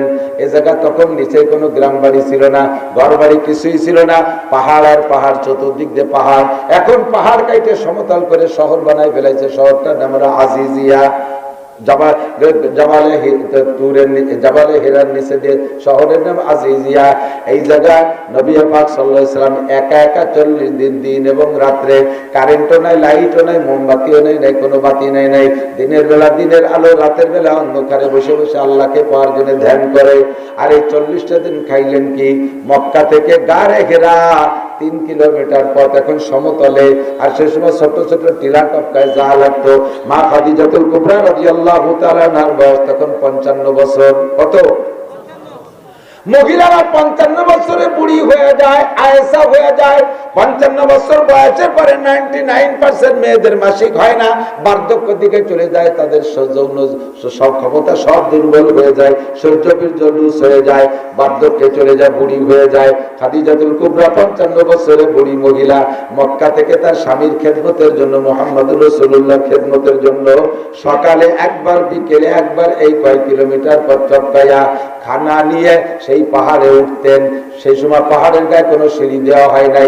আমি 13 সালে যখন প্রথম উঠছি তখন সরকারি পদ্ধতিতে কোনো সিঁড়ি ছিল না, এমনি পাকিস্তানিরা কাইটে কাইটে একটু খাত বানাইছে, ধর্নাটর না কিছু নাই।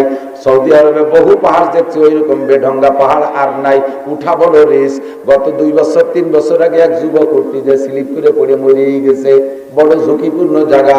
আল্লাহু আকবার। ওই জায়গা খাদিজাতুল কুবরা বিনা সিঁড়িতে কিভাবে উঠতেন দেরি 2 বার আল্লাহই জানে। নবী পাকের খেদমত, স্বামীর খেদমতের জন্য খাদিজা 2 বেলা খাবার নিয়ে যাইতেন। এই খেদমত ফাতেমা রাদিয়াল্লাহু তাআলা আনহা দেখেছেন। মদিনায় যাওয়ার পরে হাজী সাহেব যারা দেখেছেন, একটা মসজিদ আছে মসজিদে নববীর পাশে, ছোট্ট একটা মসজিদ, মসজিদের নাম মসজিদে আলী। 4 সাহাবার নামে 4টে ছোট্ট মসজিদ আছে, মসজিদে আবু বকর, মসজিদে উমর, মসজিদে ওসমান, মসজিদে আলী। এই 4টে ছিল ওনাদের বাড়ি, ওনাদের বসত বাড়ি। পরবর্তীতে ওনাদের ইন্তেকালের পরে কয়েক যুগ পরে যাইয়া ওই বাড়িগুলো ভেঙে মসজিদ বানাই দিয়েছে। ছোট ছোট মসজিদ, অর্থাৎ নামাজ পড়তো, মধ্যে নফল নামাজ, ভক্তিও নামাজ পড়তো মসজিদে নববীতে। পরবর্তীতে এবার যে দেখলাম ছোট মসজিদ কয়টা ভেঙে 2টি মসজিদ আছে, মসজিদে আবু বকর, মসজিদে উমর, 2টে মসজিদ আছে। আল্লাহ, হযরত মসজিদে আলী যে জায়গা, ওই জায়গা হযরত আলীর বাড়ি। হযরত আলী রাদিয়াল্লাহু তাআলা আনহু আর ফাতেমা রাদিয়াল্লাহু তাআলা আনহা রাতের বেলায় স্বামী স্ত্রী শুয়ে আছে। গভীর রাতে ঘুমের ভিতরে হযরত আলী ফাতেমাকে বলছে, ইয়া ফাতেমা তুজিনি বিল মা, ফাতেমারে একটু পানি পান করাও। এটা কি স্বপ্নে বলছে না সজাগ হয়ে বলছে তা ফাতেমা ট্রাই করে নাই। পানি দাও, পানি খাবো, এই শব্দ পাইয়া ফাতেমা ঘুম থেকে উঠে যাইয়া দৌড়ে গিয়ে পানি নিয়ে আসছে। পানি এনে দেখে, গ্লাসে পানি এনে দেখে স্বামী আলী ঘুমিয়ে আছে। চিন্তার মধ্যে পড়ে গেলেন, আমি যদি এনাকে এখন ঘুম ভাঙ্গাইয়া পানি পান করাই, সারাদিন পরিশ্রম করছে, পরিশ্রান্ত ক্লান্ত মানুষ, কাঁচা ঘুম ভাঙ্গায় পানি পান করাইলে ঘুমের ক্ষতি হবে, শরীরে কষ্ট হবে। কাজেই কি করব, সজাগ করব কি করব না। আবার যদি আমারও ঘুম আসছে, আমি যদি গ্লাস রেখে দিয়ে ঘুমাইয়া যাই, পুনরায় পানি চাইলে দিতে পারি কি পারি না, এই দ্বিমুখী সমস্যার ভিতরে পড়ে যে উনি এবার চিন্তা করলেন যে না, তাহলে ঘুমও ভাঙ্গাবো না আর আমিও ঘুমাবো না। পানির গিলাস হাতে নিয়া সারা রাত মাথার কাছে দাঁড়িয়ে আছে, এক পলক আর ঘুমায় নাই, বিছানায় পিঠ দেয় নাই। ফজরের সময় যখন বিলাল আজান দিয়েছে, বিলালের আজানের আওয়াজ হযরত আলীর কানে গেলে আলী ঘুম থেকে উঠছে, ফাতেমা আলীকে এখনো পর্যন্ত ডাকেন নাই। ঘুম থেকে উঠে দেখে বাম পাশে ফাতেমা নাই। সজাগ হয়ে চোখ খুলে দেখে মাথার কাছে দাঁড়িয়ে আছে ফাতেমা, হাতে 1 গ্লাস পানি। দম করে উঠে বলে, ও ফাতেমা, খবর কি? ফামা বালুকে, তোমার খবর কি? পানি হাতে দাঁড়িয়েছো কেন? পানি খাবা? তাই কেন আপনি ভুলে গেছেন গভীর রাত্রে আপনি পানি চেয়েছিলেন? গভীর রাত্রে পানি চেয়েছিলেন, আমি সেই সময় উঠে গিয়ে পানি আনছি, তারপরে এসে দেখে আপনি ঘুমিয়ে আছেন, আপনাকে আর ঘুম ভাঙ্গাইনি, কষ্ট পাবেন এজন্য। আর আমিও পানি রেখে ঘুমাই নাই, পুনরায় যদি পানি চান তাহলে দিতে না পারলে আপনার কষ্ট হবে। ওগো আমার মহাব্বতের স্বামী, আমার প্রিয় স্বামী, আমি আপনার জন্য পানি হাতে নিয়ে ফজর পর্যন্ত দাঁড়িয়ে আছি। হযরত আলী উঠে ভয়তে থরথর করে কাঁপতেছে, ফাতেমা সর্বনাশ করেছে, তুমি আমার কাছে ওয়াদা করো, আজকে যে ঘটনাটা ঘটে গেছে এইটা তুমি জীবনেও কোনোদিন তোমার আব্বাজির কাছে বলতে পারবা না। ফাতেমা কয়, বললি বা কি, আর আমার বলারই বা কি আছে? আপনি এই খেদমত আমার কাছে পাবেন তাই আমি করলাম, এই খেদমতের কথা আমি আব্বার কাছে বলবো কেন? এটা তো আপনার, আমার কাছে আপনার পাওনা। আমি আমার মাকে দেখেছি ডেলি 2 বার মক্কা থেকে গাড়ি হেরায় যে আমার আব্বাজিকে খানা খাওয়াইতেন, আমার আব্বাজিকে খানা খাওয়াইতেন। আমি তো সেখান থেকে শিক্ষা পেয়েছি, আপনার জন্য তো আমার অত পরিশ্রম করা লাগে নাই, মাত্র একটা রাত 1 গ্লাস পানি নিয়ে দাঁড়িয়ে আছি, এই খবর বাপের কাছে বলার কি আছে? আর যদি বলি বা তাতে বা আপনার লজ্জার কি আছে? হযরত আলী বলেন, ফাতেমা তোমার সম্মান অনেক বেশি, সাইয়্যিদা সুবহানিল জান্নাত, তোমার 2টি সন্তান হাসান আর হুসাইন জান্নাতি যুবকদের লিডার, বলেন সুবহানাল্লাহ। তোমার 2টি সন্তান জান্নাতি যুবকদের নেতা হবে, তুমি জান্নাতি যুবকদের মা। ও ফাতেমা, তুমি খাতামুল আম্বিয়িন খাতামুন নবিয়্যিন মুহাম্মাদুর রাসূলুল্লাহ আশরাফুল আম্বিয়া ওয়াল মুরসালিন মুহাম্মাদুর রাসূলুল্লাহ কলিজার টুকরা সন্তান, তোমারে আমি সারাটা রাত স্ত্রী হিসেবে এইভাবে কষ্ট দিয়েছি, এই কথা নবী শুনলে অন্তরে কষ্ট পাবে। তোমার মা নাই, তুমি এতিমা, এই কথা শুনলে নবী এরপর কষ্ট পাবে। তুমি আমার কাছে ওয়াদা করো জীবনে কোনোদিন তোমার আব্বার কাছে এই খবর বলবে কিনা। ফাতেমা কয় বললে দোষ কি, তবুও যেহেতু আপনি ইতস্তত বোধ করছেন, আমি হাতে হাত রেখে ওয়াদা করি জীবনে কোনোদিন আব্বার কাছে বলবো না। হযরত আলী স্ত্রীর এই প্রতিশ্রুতিতে উনি ইতমিনান হইয়া নিরাপদ হইয়া সঙ্গে সঙ্গে দোয়া করেন, আল্লাহুম্মা জাআলহা সাইয়্যিদাতান নিসাই আহলিল জান্নাহ। আল্লাহ তুমি আমার ফাতেমারে জান্নাতি নারীদের নেত্রী বানাই দিও। কন্না আল্লাহুম্মা আমিন। হযরত আলী দোয়া করে মসজিদে চলে গেছে নামাজ পড়তে। ওদিকে যদিও ফাতেমা ওয়াদা করছে বলবে না, কিন্তু আলীর মধ্যে প্যালপিটেশন করতেছে, আল্লাহ আরে ফাতেমা তো কবে না, কিন্তু যদি আল্লাহ কয়ে দেয় নবীরে তালি কি এর বানি যে কজন বেশি গেছে চলে যাবে তা একটু আগাই দেবে। আর আগে সবাই বয়স শেষ, আর 2 মিনিট আছে আমার দিক থেকে। আল্লাহু আকবার। আমি যত ভালো আজ করে আপনারা খুশি হবেন, আর ওনাকে নজর হলে এই পাশে ঘর বানাই দিতে ও আমি পারিনি, হলো শফিকির কাজ। সবাই বসেন, পকেটে হাতে যা আছে ওইটা নগদ নেবে। ওই যে মৌলবী কজন আগে সেই সাথে পয়সা দিয়ে একেবারে পয়সা আনিতে পারি কোনো মৌলবী উঠে গেলি। যত জায়গা কালেকশনের নাম শুরু হলেই হুজুর কয়েকজন আগে উঠে আটা দেয়। যারা দেয় যে আমরা জীবন ভরে বিক্রি রেখে আমরা তার দেবো না, যারা দেবে তারা থাক, আমরা খয়রাতিরে উঠে যাই। সাইলি বেরবানি কিন্তু করিয়ে। আল্লাহু আকবার। আমার দিক দেখেন, হযরত আলী মসজিদে যাইয়া ফজরের নামাজ পড়েন। প্রথম বড় 4 জন হুজুরের কাছাকাছি বসেন, দাঁড়ান। আর নামাজের পরে হুজুর পিছনের দিক ফিরে বসে সাহাবায়ে কিরামদেরকে নিয়ে রাতে নতুন ওহী আসলে সে খবর শুনে দেন, কোনো ঘটনা থাকলে সেগুলো শুনান। এরপরে সাহাবায়ে কিরামদের স্বপ্ন থাকলে শুনে শুনে ব্যাখ্যা দেন। এই জন্য পিছনের দিক ফিরে বসে, আলীও বসে। আজকে আর আলী দেরি করে নাই, হুজুর পিছনের দিক ফিরার সাথে সাথে সালাম ফিরে আলী চট করে বাসায় চলে গেছে। না জানি রাতের খবর যদি জিবরাইল এসে কয়ে দেয়, তাহলে হুজুর এই মানুষের মধ্যে আমার অ্যাটাক করলে কি জবাব দেব। আলী এই জন্য বাসায় চলে গেছে। হুজুর যখন পিছনে ফিরে বসছেন, দেখেন মসজিদে নববীর এক পাশে একটা গেট আছে। হাজী সাহেব যারা গিয়েছেন, তার গেটটার নাম হলো বাবে জিবরাইল। ওই গেটটার নাম বাবে জিবরাইল। ওই গেটে ওই সময় হযরত জিবরিল আলাইহিস সালাম হাজির। হুজুর পিছন দিকে ফিরে জিবরাইলকে দেখছেন। জিবরাইল সালাম দিয়ে হাতছানি দিয়েছেন, তাহলে ইয়া রাসূলুল্লাহ হুজুর একটু উঠে আসবেন, মজলিসের মধ্যে বলা যাবে না। হুজুর জিবরাইল কই সময় দেখে হুজুর একটু কম্পিত, আল্লাহ না জানি কোনো দুঃসংবাদ আসছে নাকি এত রাত্রে। আল্লাহু আকবার। হুজুর ওখানে গেছেন। হুজুরকে জিবরাইল কানে কানে বলতেছেন, ওগো আল্লাহর নবী, অর্ধ রজনীতে আলী আর ফাতেমার মধ্যে এই ঘটনা ঘটছে। এরপরে আলী ফাতেমার কাছ থেকে অঙ্গীকার নিয়েছে, খবরটা আপনার কাছে কোনোদিন বলবে না। আর এই কথার পর আলী খুশি হইয়া আল্লাহ পাকের কাছে দোয়া করেছেন। আল্লাহ সেই দোয়া কবুল করেছেন। আপনার ফাতেমাকে আল্লাহ জান্নাতি নারীদের নেত্রী ঘোষণা দিয়েছে। হুজুরের মেয়ে ফাতেমা জান্নাতি সমস্ত নারীদের নেত্রী।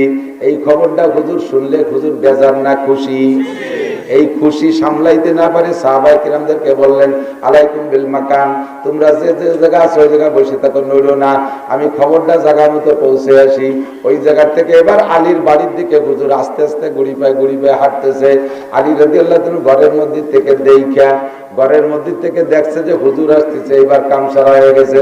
ও কপাল, যে ভয় পাইছিলাম সেই ভয়তে মনে আজকে ধরেই বেড়াইছে। এবার আলী ঘরের থেকে ঘরের পিছনে যে দাঁড়াইছে, নবী পাক দরজার চৌকাঠ ধরে দরজার পর্দার বাইরে থেকে বলতেছে সালাম দিয়ে, আফিল বাইতে আলী, ও মা ফাতেমা, আলী কি ঘরে আছে নাকি? ফাতেমা বলতেছে, না আব্বা জান একটু আগে বেরোয় গেছে। মা তাহলে তুমি একটু দরজার কাছে আসো। ফাতেমা দরজার কাছে আসলে নবী পাক বলছেন, জিজ্ঞেস করছেন, ও মা, গত রাত্রে তোমাদের দুইজনের মধ্যে কি জয় ঝামেলা, কি দেখি হয়েছে? আলী তো ওই বাসাতে শুনতেছে, ভয়তে তরতর করে কাঁদতেছে। ও আল্লাহ, যা ভাবছিলাম তাই দিয়ে গেল। ফাতেমা কয়, আব্বা জান কি ব্যাপার, কি? কয়, গত রাত্রে আজকে রাত্রে তুমি আর আলীর মধ্যে কি ঘটনা ঘটছে একটু কও। এবার হযরত ফাতেমা বলতেছেন, আব্বা জান ওই ঘটনা বলার আগে একটা ফতোয়া দেন। কি ফতোয়া? একটা বিষয় আব্বা জানতে চায়, স্বামী নিষেধ করে, আব্বা অর্ডার করে, স্বামী নিষেধ করে, এই জায়গায় কি আব্বার কথা শোনা ওয়াজিব না স্বামীর কথা? হযরত নবী পাক জবাব দিলেন, স্বামীর কথা শোনা ওয়াজিব, বাপের কথা শোনা ওয়াজিব না। ফাতেমা বললেন, তাহলে আব্বা আমি বলতে পারবো না, আমি আমার স্বামীর কাছে ওয়াদা করেছি রাতের খবর জীবনে আপনার কাছে বলবো না। নবী পাক বলেন, মা তোমার বলা লাগবে না, সবকিছু আল্লাহ পাক রব্বুল আলামিন আমারে জানায় দিয়েছে। মা ইয়ানতিকু আনিল হাওয়া ইন হুয়া ইল্লা ওয়াহয়ুন ইউহা আল্লামাহু শাদীদুল কুওয়া। আরশে আজিমের মালিক রাতের সব খবর আমারে জানায় দিয়েছে। ও মা তুমি আমার আলীর এমন খেদমত করেছো, আর আলী খুশি হয়ে তোমার জন্য দোয়া করেছে, ওই দোয়া আল্লাহ কবুল করে তোমাকে জান্নাতি নারীদের নেত্রী বানাই দিয়েছে। আমার বাপ ও ভাইরা একটু সাক্ষী দেন, হযরত ফাতেমা জান্নাতি নারীদের নেত্রী হয়েছে কি বাপ মুহাম্মদুর রাসূলুল্লাহর দোয়ায় না স্বামীর দোয়ায়? কার দোয়ায়? এই জন্য শরীয়তের মাসালা, কোন স্বামী যদি স্ত্রীকে বলে তোমার বাপ মরে গেলেও যাইতে পারবা না, তোমার মা মরে গেলেও যাইতে পারবা না, তাহলে যাইতে পারবে না। বাপ মারা গেছে যাইতে পারবে না, স্বামী কি বলা হয়, মা মারা গেছে যাইতে পারবে না, তোমার ভাই বোন মারা গেছে যাইতে পারবে না।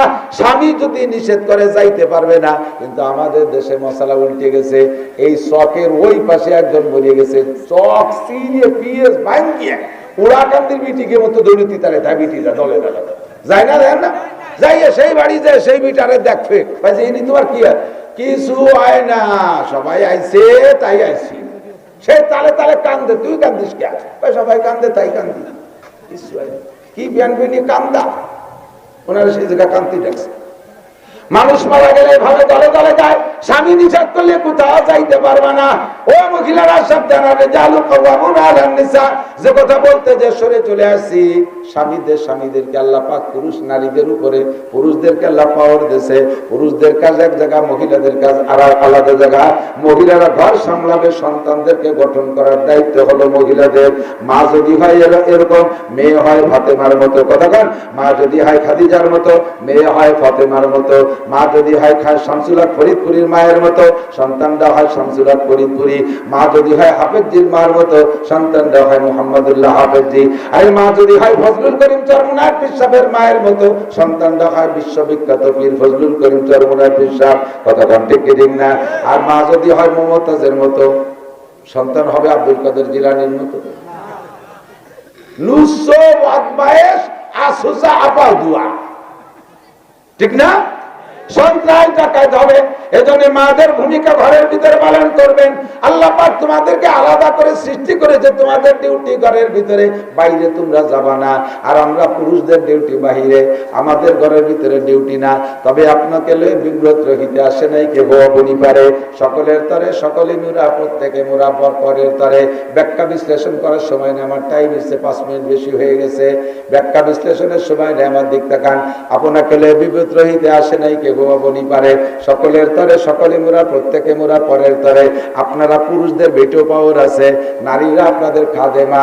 স্ত্রী যদি আপনার গায়ে একটা ঘামাসি মারিয়ে দেয়, মহব্বতের সাথে একটা ঘামাসি গালায় দেয়, মহব্বতের সাথে আন্তরিকতার সাথে, ওই মহিলার আমল নামায় 7 ভরি স্বর্ণ আল্লাহর রাস্তায় দান করা সব লেখা হয়ে যায়।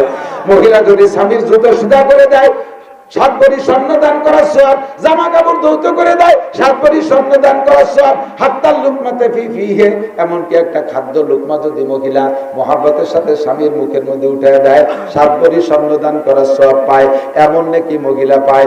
এখন আপনার স্ত্রী বস্তা ভরে যেতে নাকি কামাই করতে পারে, এই জন্য আপনি বাড়ি যে সব কাজ বউরে দিয়ে করাবেন। তুমি আমার জুতো সুজারি দাও, তুমি আমার লুঙ্গি দিয়ে দাও, তুমি আমার গেঞ্জি দিয়ে দাও, তুমি আমার জাঙ্গিয়ে দিয়ে দাও, তুমি আমার মাথায় তেল মাহাই দাও, সব তারে দিয়ে করাবে। মহিলা তখন বিরক্ত হয়ে যাবে। এই খেদমত নীতি হলি কথা হবে না।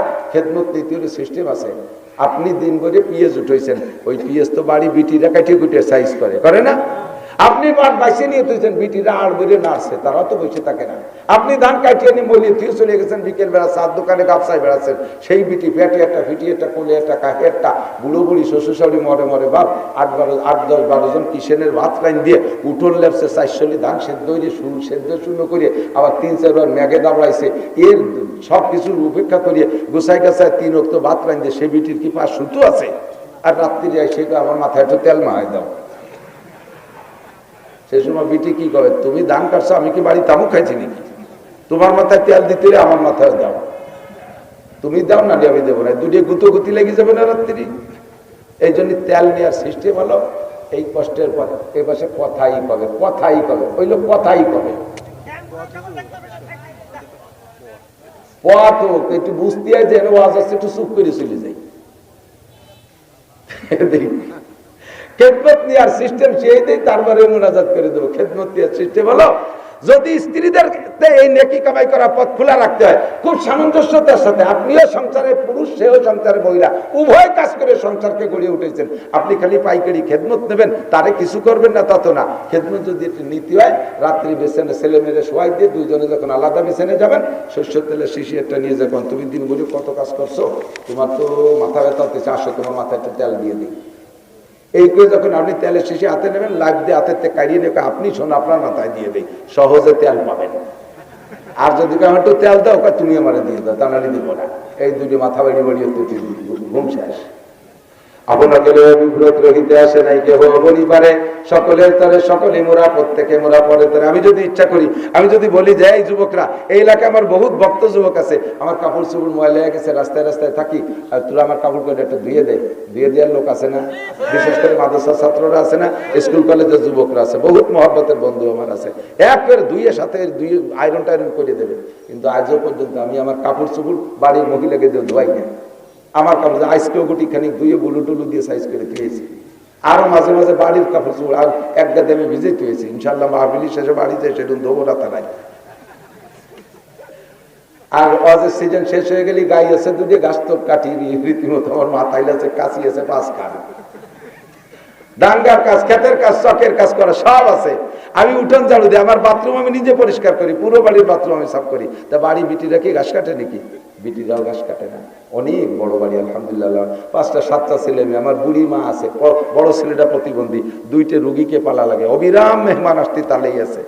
বাড়ি অনেক কাজ, এত কাজ করে সে একা একা পাইরে ওঠে না। ছেলেরা সব পড়ে, মাদ্রাসা করে, তারা মাঝে মাঝে আসে, আত্মীয় স্বজন সবসময় আসে। এত কাজের ভিতরে আবার আমার এত খেদমত যদি তারে যে করাই, সে নেকি পাবে, করার জন্য প্রস্তুত। কিন্তু আমার তো একটু বিবেচনা তার দরকার। থাল খানো ধুয়ে খাই না, অনেকে আছে আল্লাহদের ঠেলায় বড়কে থাল ধুয়ে দাও, ভাত কাড়িয়ে দাও। কে তুমি এত আল্লাহ দিয়েছো, নিজে কাড়ি খাতে পারো না? থাল খান ধুয়ে খালি কি হাতে গাও হয় নাকি? আমারটা আমি করবো। আরে খুতবাতুল হাকামি দেখেন, খুতবাতুল হাকামি খুলে দেখেন, হুজুর সাল্লাল্লাহু আলাইহি ওয়াসাল্লাম নিজের গায়ের উপর নিজে মারতেন, মাঝে মাঝে উপর হইতো মারতেন, নিজের কাপড় নিজে সেলাই করতেন, নিজের জুতা নিজে সেলাই করতেন, জুতা পরিষ্কার করতেন নিজে। হুজুর এগুলো সব নিজে হাতে করতেন। কাজে আমরা সকলের তরে সকলে মোরা, প্রত্যেকে মোরা পরের তরে। আমাদের যার যার দায়িত্ব আল্লাহ পাক যে 2 ভাগ করে দিয়েছে, যার যার দায়িত্ব পালন করব। এখন এই দায়িত্ব পালন করতে পুরুষরা কোন জায়গায় যাবেন? পুরুষরা মাঠে মাঠে ওয়াজ শুনবেন, আর তবলিগে যাবেন। তবলিগে যাবেন, তবে আলেমদের সাথে তবলিগে যাবেন। এই সন্ত্রাস পার্টি টঙ্গীর ময়দানে যারা খুনো খুনি ওরা কোনো তবলিগি না, ওরা